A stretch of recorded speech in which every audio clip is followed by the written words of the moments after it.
Howdy folks, welcome back to another part of the 59 edsel brake job here. Just finally got done getting these brakes on, and it's been a nightmare. But ended up, the best thing to do was when you get these drums is this one, somebody took a sledgehammer at one time or another and broken these two fins off in 3 different places. But it's this piece here that's broke off. And you got a piece right here that's missing. I'll pull it on off, and then of course you got another piece that's down here, it's broken off.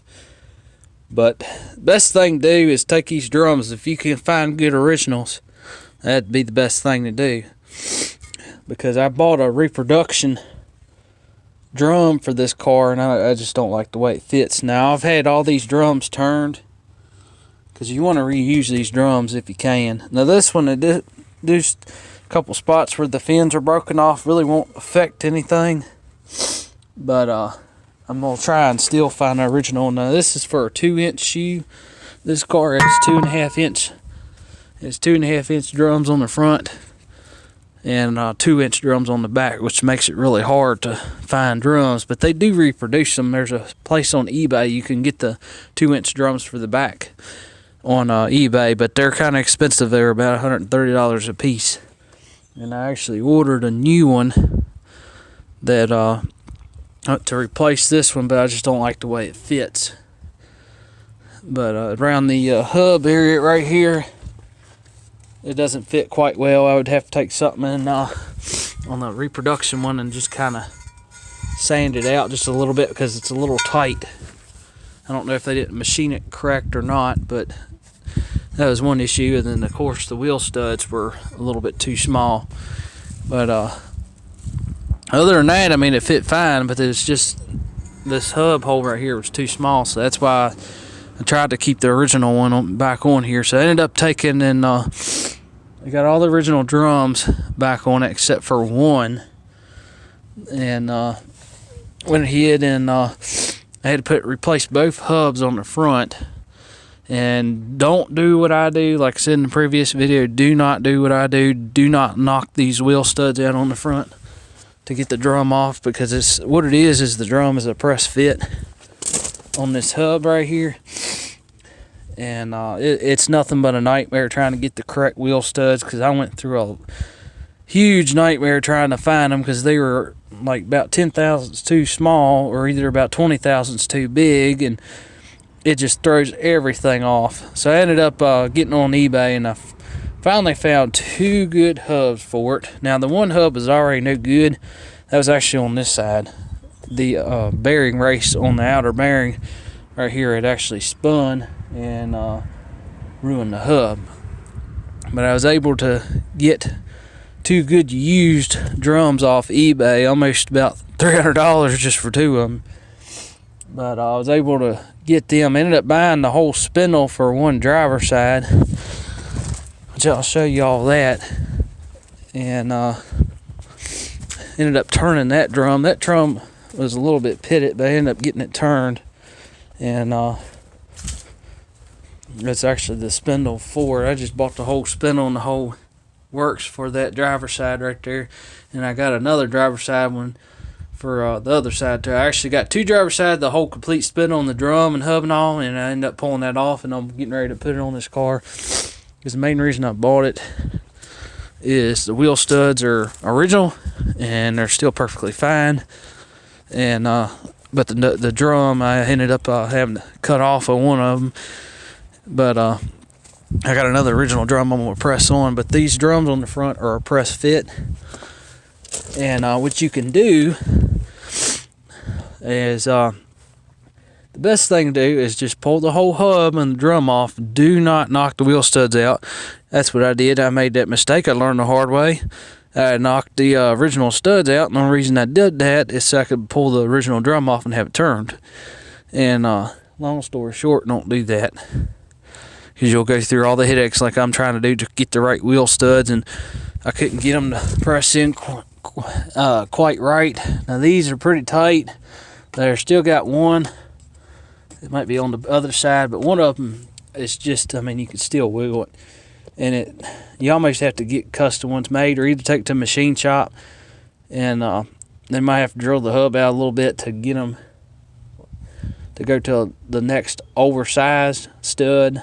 But I don't feel like going through that, so that's why I bought a good original ones. And you could take the whole drum and the whole hub up there, and as long as it's got the races in it, you'll have to take the bearings out and the seal off. But just leave the races in it. You can take it up to O'Reilly's up there, and they'll turn it for $10 a piece. So I ended up getting all 4 drums turned, and ended up with one drum that's not original. It's original, but it's off of another car. But that ain't no big deal. It's still, they're all 2.5 inch on the front. Now some of them are 2 3/4, but on this car they're 2.5 inch.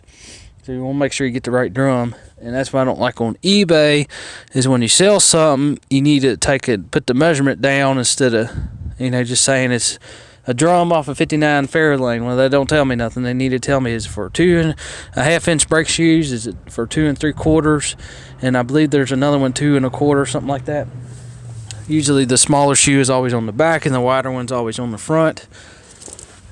And none of these brakes were right on this car. The original brake shoes, they had them backwards. They had the primary shoe facing towards the back, and they had the secondary shoe facing towards the front. It's supposed to be the other way around. You always had the wide shoe facing back, and the primary, the shorter shoe, always facing to the front of the car. So I ended up got the hubs straight now, so I'm getting ready to pull these hubs off. I just threw the hubs back on, just temporary, just so I can sit back on the ground. But finally got everything just about ordered up. About ready to finish up my brakes here. I got these drums turned. I'm gonna find one more original for the back. I got a reproduction, but like I said, I just don't like the way it fits around the hub and all that. So I'm gonna find another good original drum like this that's got good fins and all, and I'll get it turned. And I'm gonna save this one, because these drums, these 2-inch drums, for some reason are almost impossible to find. But I'm trying to keep it all original, that way everything fits right, and I know it'll be good. And they really didn't even take that much off. I think he said he took about 4 or 5 thousandths out, which that ain't nothing.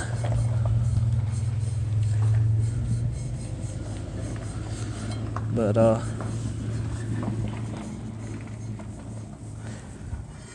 this one might have been a little bit out of round. But they're nice and smooth. They cleaned up real good. And ended up, I got just about all the springs I was able to replace. And somebody had wire tied around for this parking pawl here, so I ended up pulling that off. I had to get those springs. These springs are really easy to get. These springs are, I believe, these springs, yep, right here. Alright, so if you need this spring right here that goes on the for the parking pawl here, that's this bar that goes across from shoe to shoe for your parking brake. Here's the part number for that. That's for this spring right here. And that spring's the same for both sides. It's only 2 springs, and then it comes 2 in the pack. And this is the part number H1338-2. The number at the end of 2, that just means it's 2 springs in it. But this is the part number. It's H1338 for this spring right here. And I'll get you the part number for these return springs. They are over here, and the return springs are all the same for the front and back. Really easy to get.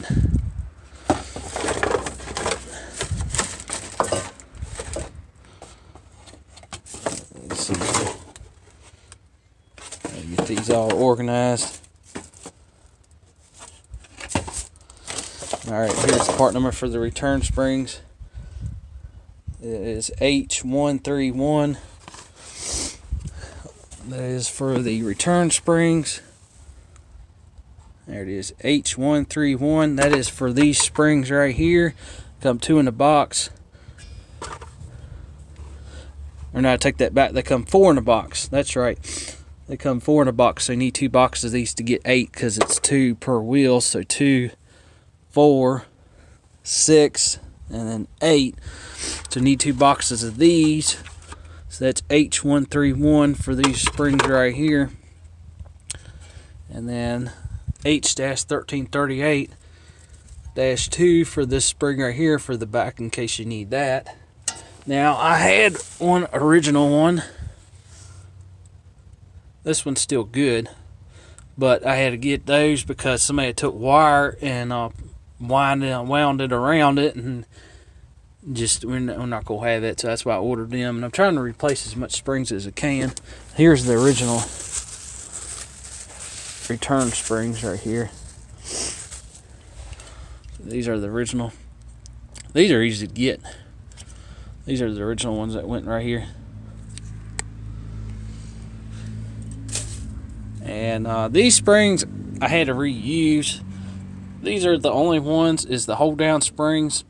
There's little pins that go through the back here. Are different from the front and back, so be aware of that.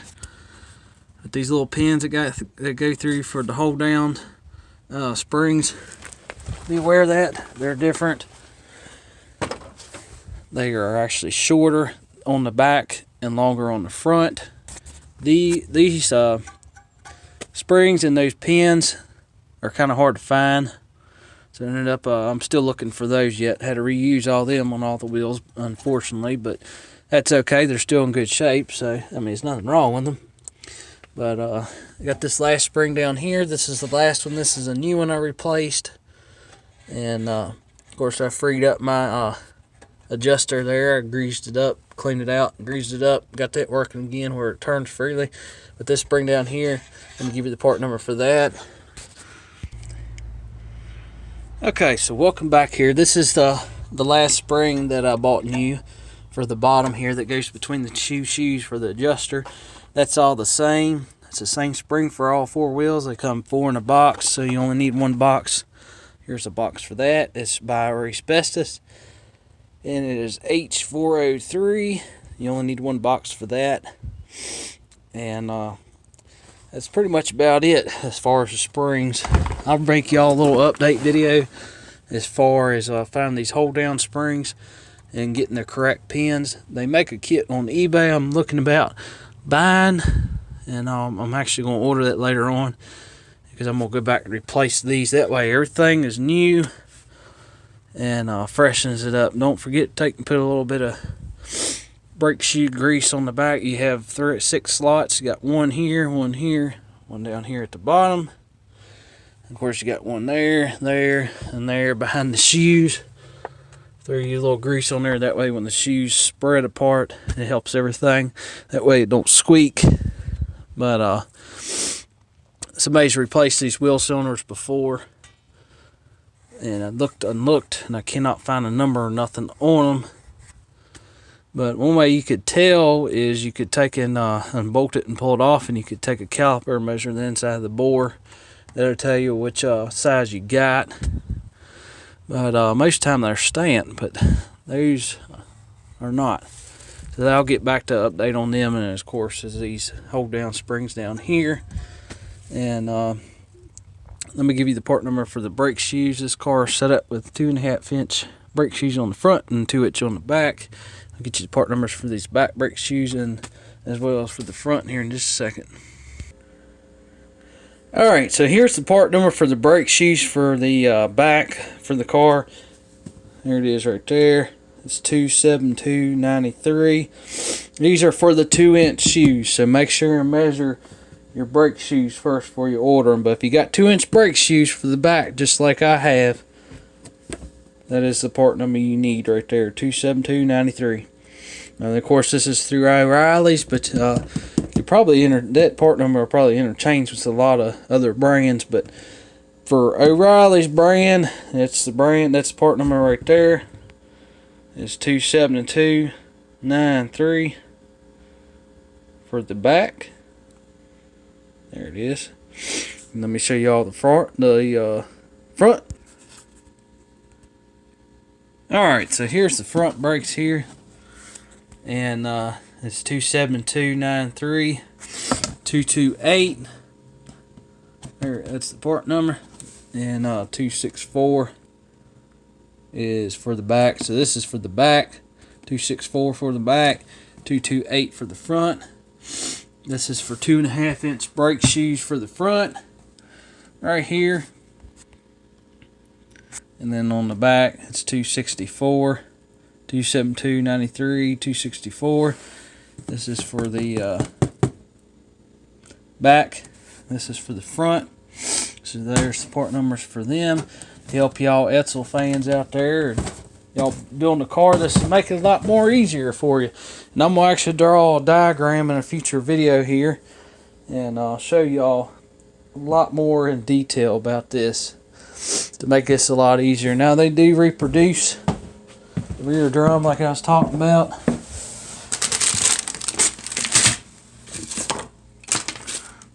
Now the wheel bearing part numbers for this car, this is the inner wheel bearing for the front, and on both sides they are the same.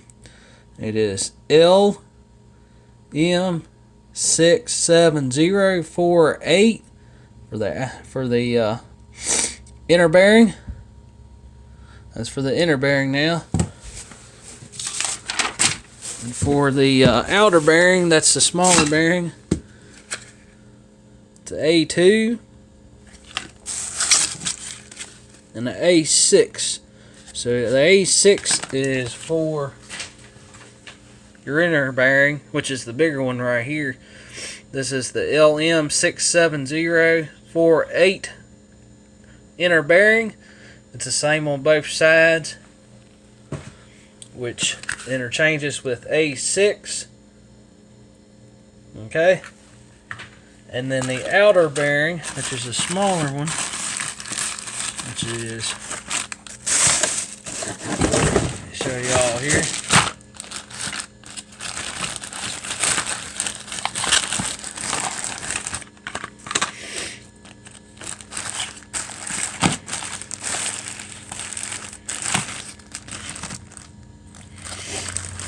This is the outer bearing. Now this is a smaller bearing. The other part number is LM11949 if you want to pause that. This is a smaller bearing. Big bearing. Inner bearing. Outer bearing. They're the same for both sides. A lot of this stuff will interchange with the Ford Galaxies and the Fairlanes too, so this will help y'all out there too. That's got a 59 Ford Galaxy, probably up to all the way to a 63 or 64. All this stuff interchanged. It didn't change too much. But that's the two part numbers. This is your inner bearing, LM67048. And of course, your outer bearing, LM11949, which interchanges with an A2 through O'Reilly's. Now these bearing numbers are usually, the part numbers right there are usually interchanged. These are A2 for that outer bearing. And for the inner, it's an A6. So there's those. That'll help y'all out a lot. Make it a lot more simpler.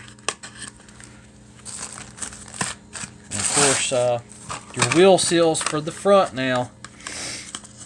These are the new wheel seals for the front. That's what it looks like right there. Okay.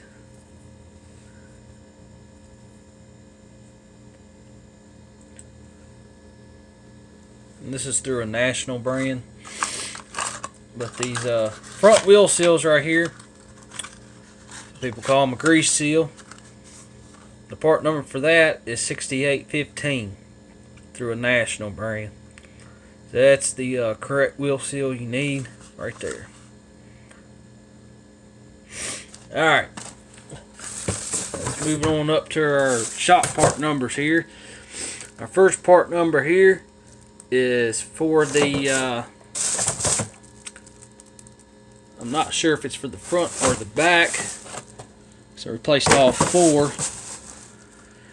But this is the part number you need is 32066. Y'all want to pause that? This is a Monroe shock now. These are about $45, $50 a piece. But I'll put all new shocks on that car too, because I'm doing all new wheel bearings, new shocks all the way around. I put new tires on it, and of course I'm doing the brakes all at one time. That way it knocks it out. That way gets it on either way. And then of course next we'll move up and do our ball joints and all this part numbers for that too. But don't forget, a lot of this stuff will interchange with the Ford Galaxies and the Fairlanes. Not too much difference. I would say from a 50, possibly a 57, but I would say a 58 to maybe a 63. I could be wrong on that, but there's part number for one of the shocks. I will get the other part number for the front or either rear. I forget which one this is for, either the front or the back. I'm not quite sure. But we will get to that. Alright, I'll list that other part number for that shock. That way y'all get y'all can get the front and the back, make it a lot more easier. But they another update out there is Classic Tube. The nice thing about it is they actually make a pre-bent kit for this. Now they say this is for a 58 edsel, but I've already looked at the kit, but the ones for the rear axle are, I mean, they matched up. I had to tweak them just a little bit. Just had to bend them up just slightly, just a little bit. But they fit pretty good. They fit dead on. I think the only thing between the 58 and the 59 that's really the difference is the front to rear, supposedly, is in the length, which really that's not a big deal. I mean, all you can do is just cut it and take and reflare it and put you a union in there and get you two fittings. But it's not going to matter for this car anyway. Now, your car, if you want to keep it original, keep the single master cylinder on there, you know, that's, you know, I'm all for it, but I would, the way I'm doing my car is going to be a little different, so it's not going to matter anyway. Because I'm going to take and put a dual brake master cylinder on there, but I got all new brake lines. The nice thing about it is the ones for the back had the gravel guards. I've actually already installed them. Let me tell you a little secret to these brake lines on these edsels here that a lot of people don't know. On mine, these brake lines right here, on the whole entire car now, are all 3/16. So if you want to do your brake lines, even if you don't want to buy them pre-bent like I did here, buy you a big roll of 3/16. That'll do the whole entire car. I mean, that's just a simplify it out for you. I mean, I got a little piece right here. This is 3/16, same thing. I mean, they're the exact same thing. This one's just copper though. Same lines, but the whole entire car is 3/16 brake line. The reason I brought pre-bent because it just saves time, and this kit right here is really not too awful expensive. I think I paid, I want to say $155 for it, and maybe $20 shipping, so it's like $170 for this whole kit. But that's the whole thing. That's all the lines in it. And I might have to modify the front to rear. This is the front to rear right here, but that won't matter anyway because I'm going to run a dual brake master cylinder. I'm not running the single. That way, if I ever lose brakes on the front, I still got back brakes, or if I lose them on the back, I still got front. It just makes it safer. So I'm actually going to update that on this car, and I'm going to list the part number for the master cylinder for that, and I'm going to keep the power brakes on it as well. But these are actually not bad for the price. They even got the gravel guards on them, so that makes it nice. But that's a little tip out there, a little secret about these edsels here, is all these brake lines on this whole entire car now, every single one of them is 3/16. All of them. So even if you don't want to buy this kit right here, go get you like a 25, 30 foot roll of 3/16 brake line, and you'll be good to go. That's a little secret. And another little secret too is you can buy this little gravel guard. Like if you wanted to bend them up yourself, you can buy this separate and just make sure and slip that on before you bend them up. That's something you can do too if you want to save money. But I bought them pre-bent just because it saves time mainly. That's a little secret out there, is all the brake lines are 3/16. That makes it nice. Now the 58s are probably the same way too. This kit's for a 58 too. But the 58 and 59, they're all 3/16 brake line, which I would say honestly, if you got a Ford Galaxy and a Fairlane, I would say they're probably all 3/16 too, because the frames are not that much different on these cars. Actually, I think 57 all the way like up to a 62 or 63, the frame is kind of basically the same. And the body mounts are probably in a little different location, but it's basically the same setup. But a lot of the brakes really didn't change that much on these cars. That's a little tip out there. So if you got a 58, 59, 60 edsel, Ford, like a Galaxy or a Fairlane, go get you some 3/16 brake line, or either buy the kit. Save you a lot of time. You don't have to sit there and worry about having all different sizes, all 3/16. So I hope this little video out there helps y'all, and I'm gonna draw a diagram next and lay everything out so y'all can see how the brake shoes are put together and everything in order. And I'm gonna list all the part numbers once again, and I'll draw some arrows, that way y'all can really see exactly what's what. And I'll list all the part numbers for the shocks as well. As you can see, these are the Monroe shocks I put on this car. I put them on there because I just want to go on and replace them and be done with it.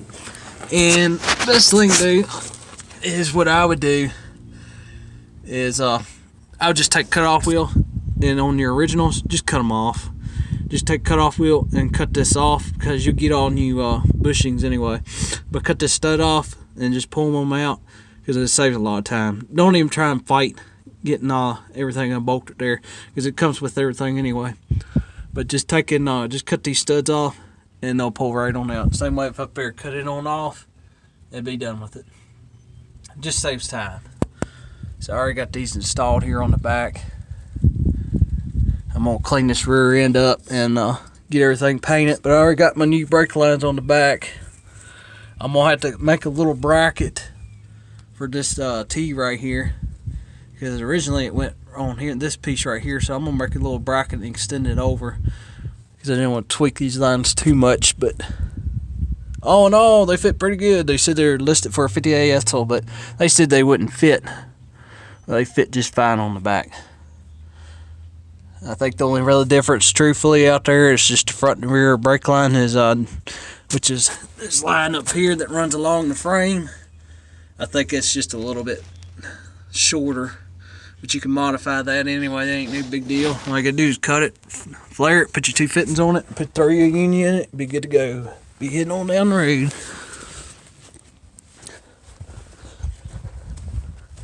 But that's the best way to do it, especially on the front, is I would just take and cut them studs off. Makes it easier, it makes it faster. There's old Cruise-O-Matic I got for it. That's supposedly supposed to be a 3-speed, but I'll check for sure. I'll have to look them numbers up. This is its C5A27006A is what it says. 65A27006A. Supposedly that's a 3-speed Cruise-O-Matic. But anyway, I was going to show you these shocks here. I'm still waiting on this gas tank here. If you got an edsel out there, another secret out there is going and get you a 59 Ford Galaxy gas tank. And you can, if you got a nice original neck, then it makes it nice, because I'm going to save this neck. But I'm going to modify the tank, because the difference is it's a little bit over to the passenger side, a little bit more, a few inches. So I'm going to take and buy a new tank and modify it a little bit, and weld this neck over onto the new tank and make it work. Probably just cut this whole section out. I don't like doing that, but that's probably about the best way to do it. But this is what I'm talking about these shocks right here. Is just cut them on off, cut them studs right on out, and you can pull it right on out. Saves a lot of time, because you're not going to use them anyway. That's what I did. I just took my cut-off wheel, cut them right on off. Just see, it's no way you could have got that thing unbolted. Now, you'd be there all day. So I just took the cut-off wheel, zip, zip, zip, zip, and come right on off. Pull them right on off, bolt my new ones up, and saved a lot of time. I probably had them shocks on and off like in 5 minutes. Like, literally. Got my new ones on the front. I actually got we'll call it a gas tank for now. I'm actually going to correct that. And when you buy these marine tanks here, a little secret here, don't buy this end right here. I bought this quick disconnect end. Don't buy it. They don't work. They suck. Because what it is the way they're made, they're kind of restrictive, and I wouldn't let it flow freely, you would say, so that the fuel pump would pull it, and the car would run right. So don't buy them. Just buy your regular open end. That way it's completely open. That barb end right there is completely open inside. But this is just temporarily. This is a 6-gallon tank here, so that'll run a little while. But I'm actually going to order a new tank for it yet. But there's a little update on that. And I gotta wire up. I'm gonna run on new wiring for these taillights here. This is reverse, obviously, and this is your brake. This is your turn signal here. The outer one is your turn signal, and of course you got your brake and then reverse. So all that'll get rewired. I'll have to run on new wires because the wiring on this car is pretty much trashed or either brittle. So I'm kind of deal with those issues yet. That's another story for another day.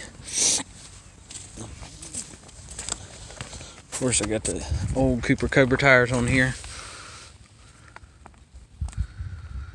But get ready to pull this hub off, correct this issue right here. I'm gonna put the originals back on here. I had them hubs and the drum and left everything together. I always leave it all together. Had it turned, and getting ready to place all that. But there's what I was talking about. It's all 3/16. So all the hard lines are 3/16. So that makes it really nice. Somebody had to replace these hoses at one time, so they just halfway did it. They put new hoses on it and new wheel cylinders and left rusty lines on it. I'll never understand that, but so I got new shocks on. That's what I did. This is a little tip what I did. I just took the off wheel and cut them right on off. Makes it a lot easier. Now on the front here, the bottom just unbolts. It's got 2 bolts on the bottom holding it on. But there's my new Monroe shocks. It's hard to see them, but I gotta get under here with the power washer and purple power, all this under here. Now this cylinder for the power steering right there, I'm gonna pull that off and get a kit for it and try and get that thing rebuilt and sealed up and get that thing replaced. But I'm actually going to get a whole new exhaust on this car eventually too. But that's kind of where I'm at right now. So I got all my shocks on, getting ready to finish up my front brakes here. Getting ready to bleed them out. And I might have to modify them lines a little bit anyway. The front to rear line, only thing I really have to do that is maybe lengthen it a little bit. But other than that, really the lines really won't change, because I'm going to put a proportioning valve in there, and maybe at the most just lengthen them a little bit, but hopefully not. But I'm going to put me a proportioning valve on the side of the frame down here, kind of like I did on my Chevelle, and that way the front is completely entirely separate from the back, and it gets the correct pressure and everything, and that way I can run this dual master cylinder here. Now I'm going to swap this booster out, get a smaller one. The clearance is way